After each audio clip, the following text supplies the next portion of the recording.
Welcome to Guide Guru. We hope this video helps. You start by preparing the minimum. Node, JS installed a project folder and package. Json initialized. Create a JS file to run your code and open a terminal in that folder. Require the built-in fs module at the top.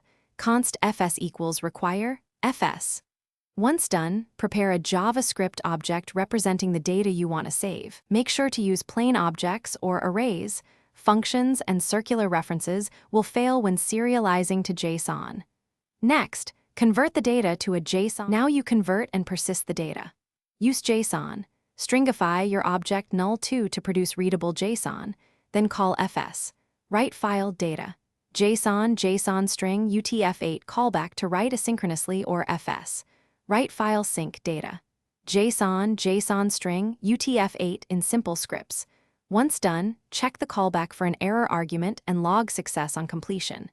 Make sure to avoid blocking operations in servers. Prefer async with promises or util.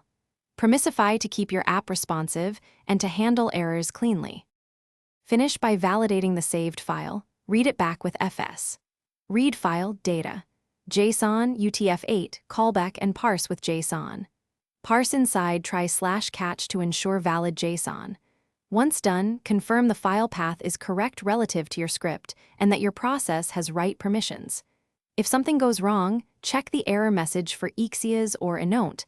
These point to permission or path problems. Make sure to log the full error and adjust permissions, or use absolute paths to resolve the issue quickly. Thanks for watching. Consider subscribing if we helped you today.